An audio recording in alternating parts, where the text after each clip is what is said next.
pokoknya biar bangkrut tuh orang, gua ambil, gua pura-pura pinjem dah. Maka Allah akan menghancurkan. Lanjut, di antara maksud.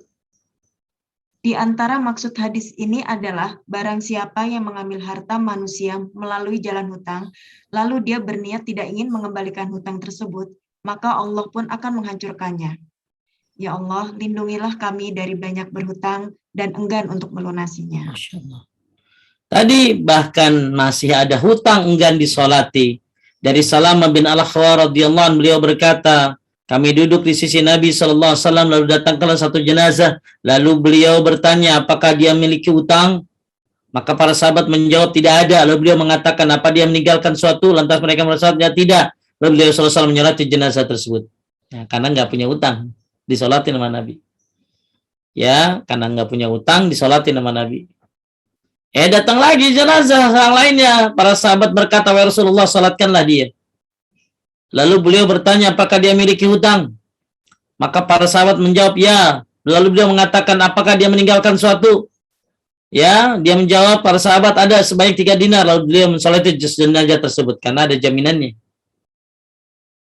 Kemudian datang lagi jenazah yang ketiga. Jadi kalau yang kedua punya hutang, tapi ada jaminan, 3 dinar. Kemudian datang lagi jenazah yang ketiga, lalu para sahabat berkata, salatkanlah dia. Beliau bertanya, apakah dia meninggalkan suatu? Mereka para sahabat menjawab, tidak ada. Lalu beliau bertanya, apakah dia memiliki hutang? Mereka ada 3 dinar.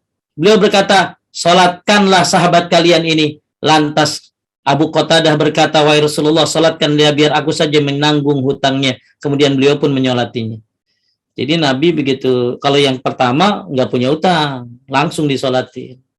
Kalau yang kedua punya hutang, tapi ada jaminan. Kalau yang ketiga punya hutang, nggak punya jaminan juga. Maka akhirnya Nabi nyuruh para sahabatnya nyolatin, Nabi nggak nyolatin. Tapi kemudian Abu Qatadah mau menghandle hutangnya. Nah, saya baca dalam kitab Al-Wajiz, kemudian disebutkan bahwa kulitnya sekarang telah dingin. Ya, ini, aduh, ya ngeri banget. Ya, masih ada hutang nih ya. Alhamdulillah nggak ada, Ustaz. Mudah-mudahan ya sebelum mati udah beresin semua lah. Ya, pokoknya mau potong mau apa sih potong, bukan maksudnya sih potong apa namanya, potong aset apa lunasin dah. Jangan sampai mati bawa utang. Ya. Kemudian dosa hutang tidak akan terampuni walaupun mati syahid.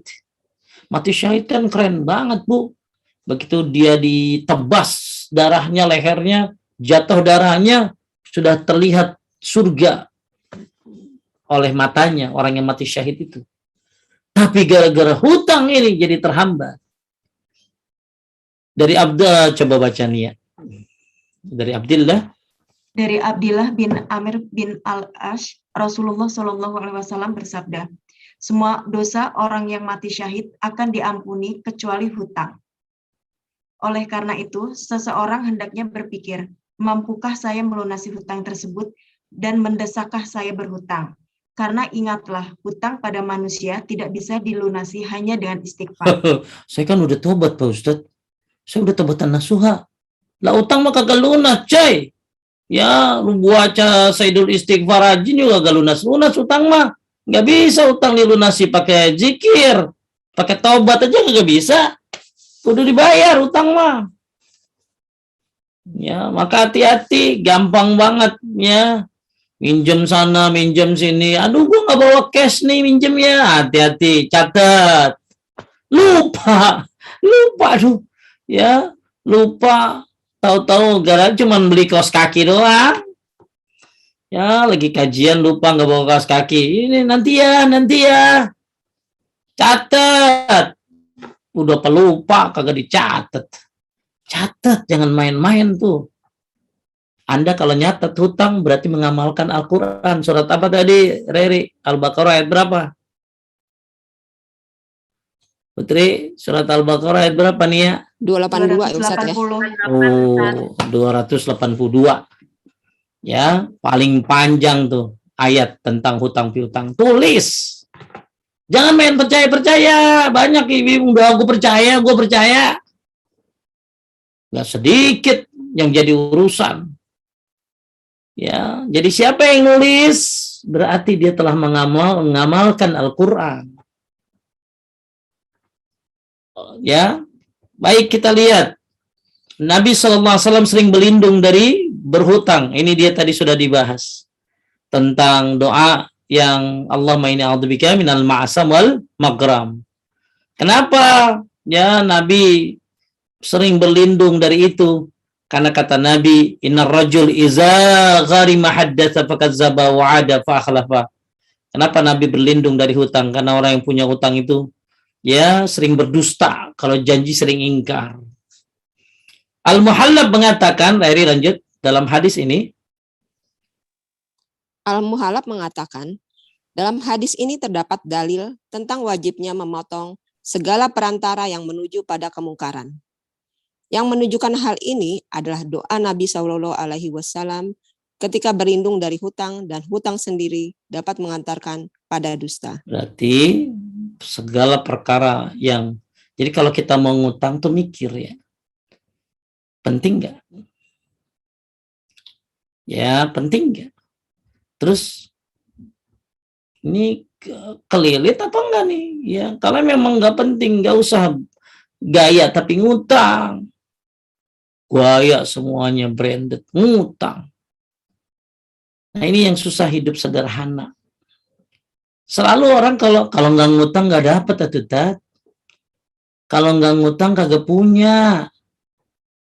Ini yang akhirnya orang terjebak. Maka alhamdulillah sekarang sudah ada lembaga-lembaga syar'i ya yang tentang masalah konsultasi syariah. Saya lupa namanya ya. Nanti mungkin saya tanya lagi tuh sama orangnya.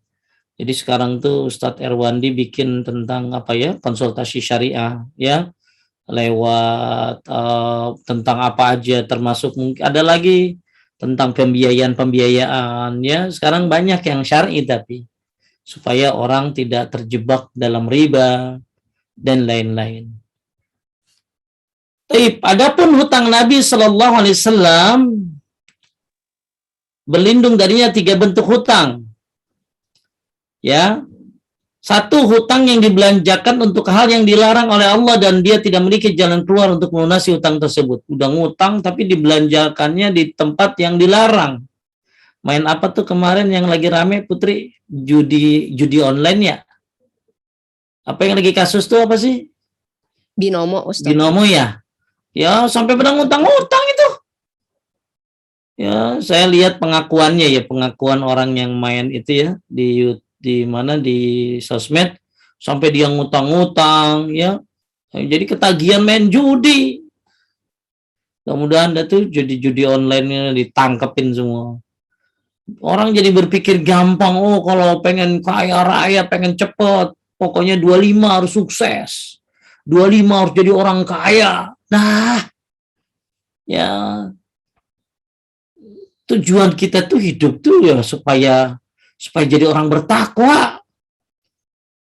Ternyata jadi orang kaya, itu bonus. Kan manusia tuh ada 4. Dia bertakwa, dan dia kaya raya. Kalau nggak bisa, ya udah bertakwa, banyak ilmu agamanya, tapi dia nggak punya harta. Jauh lebih baik tuh. Yang ketiga, dia tidak berilmu agama, tidak bertakwa, tapi banyak harta. Ini bahaya. Ilmu agama nggak punya, hartanya banyak, bahaya itu. Ada lagi yang paling keempat, udah miskin semuanya, miskin harta, ilmu agama kagak punya. Maka hati-hati berhutang demi kemaksiatan. Berhutang pengen judi, berhutang karena pelacuran, berhutang untuk kemaksiatan kepada Allah. Ini tambah ruwet nih kayak gini. Kemudian yang kedua, berhutang bukan hal yang terlarang, namun dia tidak memiliki cara untuk melunasinya. Orang seperti ini sama aja menghancurkan harta saudaranya. Dia ngutang, bukan buat perkara haram, bukan. Kalau yang pertama kan dia berhutang untuk perkara yang haram. Kayak yang kedua, dia bukan untuk perkara yang haram, tapi dia nggak punya cara untuk membayarnya. Maka ini sama aja kayak menghancurkan harta saudaranya. Yang ketiga, berhutang namun dia berniat tidak akan melunasinya. Orang seperti ini berarti maksiat kepada Rabb-Nya. Orang yang semacam inilah yang apabila berhutang lalu berjanji ingin melunasinya, namun dia mengingkari janji tersebut, dan orang semacam inilah yang ketika berkata akan berdusta.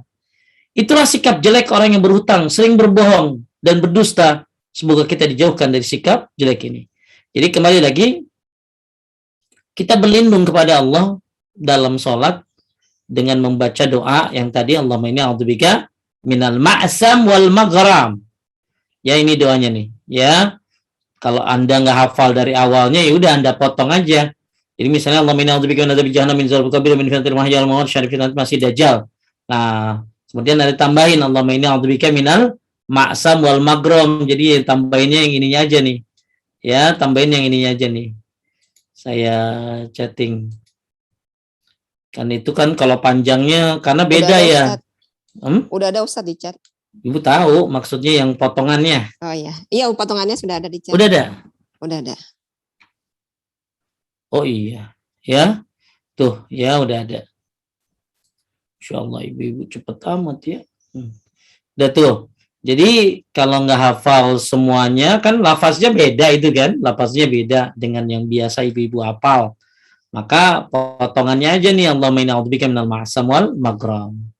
Aku berlindung kepada Allah dari berbuat dosa dan banyak hutang. Dosa, banyak hutang kayak apa yang diminta dihindari tadi?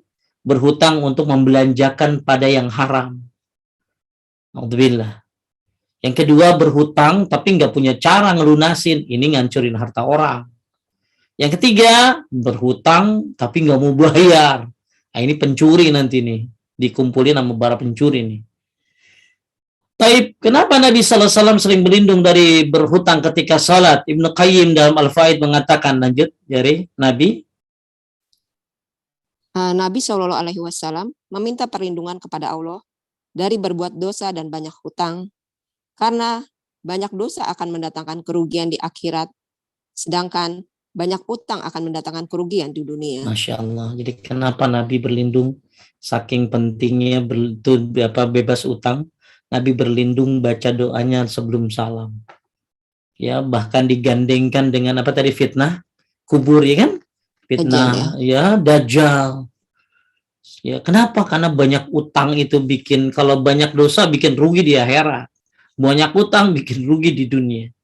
Bahkan kalau dilihat banyak utang, kalau dia bisa bayar, kalau kagak bayar rugi lagi di akhirat dia.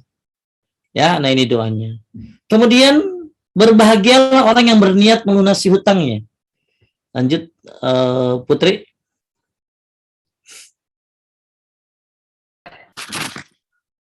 Ibnu Majah dan dalam sunannya membawakan dalam bab siapa saja yang memiliki hutang dan dia berniat melunasinya. Lalu beliau membawakan hadis dari Ummul Mukminin Maimunah. Dulu Maimunah ingin berhutang. Apa Maimunah nih, Putri? Siapa Maimunah, Putri? Nggak tahu, Ustaz. Reri. Siapa nih ya Maimunah itu? Enggak tahu, Ustaz. Istri Nabi. Oh. Maimunah. Ya. Ibunya kita lupa ya, Ustaz ya. Iya, mau ibu mau lupa. Ya. Taunya Aisyah doang sih. Khadijah. Nah, ini Maimunah nih. Hadis mandi junub salah satunya dari Maimunah.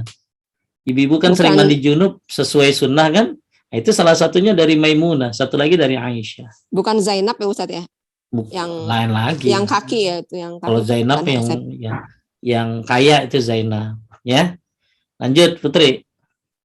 Dulu Maimunah ingin berhutang, lalu di antara kerabatnya ada yang mengatakan, jangan kamu lakukan itu. Sebagian kerabatnya ini mengingkari perbuatan Maimunah tersebut. Lalu Maimunah mengatakan, iya, sesungguhnya aku mendengar Nabi dan kekasihku Shallallahu Alaihi Wasallam bersabda, jika seorang muslim memiliki hutang dan Allah mengetahui bahwa dia berniat ingin melunasi hutang tersebut, maka Allah akan memudahkan baginya untuk melunasi hutang tersebut di dunia. Jadi gini loh maksudnya. Hadis ini ada pelajaran yang sangat berharga, itu boleh saja kita berhutang. Selama memang penting, darurat, apalagi ya. Terus ini yang terpenting. Saya mau bayar ya Allah. Saya harus bayar. Maka namun harus berniat untuk mengembalikannya. Perhatikanlah perkataan Maimunah di atas. Jadi Allah akan mudahin, maka Allah akan memudahkan baginya untuk melunasi hutang itu di dunia. Ya Allah. Jadi nggak boleh kalau minjem utang uang niatin, ntar juga dia bilang udah buat lu aja, kan suka ada yang begitu ya. Saking baiknya Reri, saking baiknya Putri, saking baiknya Nia, saking baiknya ibu-ibu pengajian. Ibu-ibu pengajian kan suka baik-baik gitu loh. Saking baiknya itu kan suka begini. Udah, ya buat kamu aja. Coba saya tanya sama Putri, bagusan mana, minjemin apa ngiklasin? Ikhlasin Ustadz. Nah, salah. Minjemin dulu biar dia usaha. Biar diusaha. Jadi Putri dapat pahala 2. Pahala minjemin dulu. Dia usaha kan? Dia usaha balikin ya. Kalau udah keseringan Ya. kan dengan ikhlas. Dulu belum. Terus akhirnya begitu dia bayar, ya udah buat kamu aja. Hah, Putri dapat 2, pahala minjemin, pahala ngasih. Ya. Tapi tadi kalau Putri ikhlasin mulu ya dia kan kebiasaan juga kali. Ya. Nah ini, jadi siapa yang memang harus berhutang, maka niatkan dalam hati, Allah, saya akan bayar hutang, saya akan bayar hutang. Maka Allah akan mudahkan baginya untuk melunasi hutang tersebut di dunia. Ada lagi hadis yang bawah, ya, dari Abdullah bin Ja'far, Rasulullah SAW bersabda nih ya, Allah akan bersama memberi pertolongan pada orang yang berhutang, yang ingin melunasi hutangnya, sampai dia melunasi hutang tersebut, selama hutang tersebut bukanlah sesuatu yang dilarang oleh Allah. Taib, selama bukan yang dilarang oleh Allah Subhanahu wa taala. Sebaiknya lanjut. Sebaik-baiknya orang adalah yang paling baik dalam membayar hutang. Ketika dia mampu, dia langsung melunasinya atau melunasi sebagiannya, jika dia tidak mampu melunasi seluruhnya. Sikap seperti inilah yang akan menimbulkan hubungan baik antara orang yang berhutang dan yang memberi hutangan. Coba nih ya, banyak nggak berantem sahabat gara-gara ini? Ya, gara-gara hutang, akhirnya persahabatan, persaudaraan juga jadi ribut. Maka sebaik-baiknya orang yang paling baik adalah cepat bayar hutangnya. Kalau ternyata dia mampu bayar semuanya, lunasin semuanya. Tapi kalau ternyata tidak, maka bayar setengahnya. Tapi yang penting dia berusaha untuk melunasinya. Nah, ini yang kayak begini nih, pembayar hutang yang bagus tuh kayak gitu tuh. Jadi orang juga minjeminnya senang gitu loh. Ya. Dari Abu Hurairah, Rasulullah SAW bersabda, inna khiyarakum ahsanukum qada'a. Sesungguhnya yang paling baik di antara kalian adalah yang paling baik dalam membayar hutang. Ya, jadi yang paling baik di antara kalian, kata Nabi Sallallahu Alaihi Wasallam, ahsanuhum qada'an, yaitu orang yang paling baik dalam bayar utang. Dia ngutang tapi cepat bayarnya. Jika mampu mengalihkan hutang, segera tunaikan. Kenapa? Ya, lanjut nih ya. Jika sudah mengetahui bahaya di atas, maka tentu saja kita harus bersikap amanat. Jika mampu lunasi hutang, segeralah lunasi. Kita tidak tahu kapan nafas kita berakhir. Barangkali ketika kita mati, malah hutang-hutang kita yang sekian banyak belum juga terlunasi. Sungguh nantinya keadaan seperti ini akan menyusahkan diri kita sendiri. Lanjut, Sesungguhnya yang paling baik di antara kalian adalah yang paling baik dalam membayar hutang. Baik. Ya, tadi udah ada ya tentang hadis dari Maimunah, ya, diulangi di sini. Maka Allah akan mudahkan Allah mudahkan Anda melunasi hutang kalau niatnya apa tadi, mau bayar, ya. Kemudian juga nah ini supaya udah jam berapa? Udah bentar lagi ya. Kemudian pikir matang-matang sebelum berhutang. Ya. Ini intinya, kalau mau utang pikirin dulu buat apa. Jangan sembarangan, jangan gampang. Ya, jangan jadi kebiasaan. Ya, tadi udah dibahas ya. Kemudian kalau memang Anda yang diutangin, maka bagus nih, mudahkan orang yang berutang padamu. Ya, apakah ada orang yang berutang padamu, berilah kemudahan untuknya. Gimana? Nah, ini nih. Ya, Allah merahmati, semoga Allah merahmati seorang yang bersikap mudah ketika menjual, ketika membeli, ketika menagih haknya atau utangnya. Jadi Allah merahmati orang yang mudah dalam menjual, mudah ketika membeli, dan mudah ketika menagih.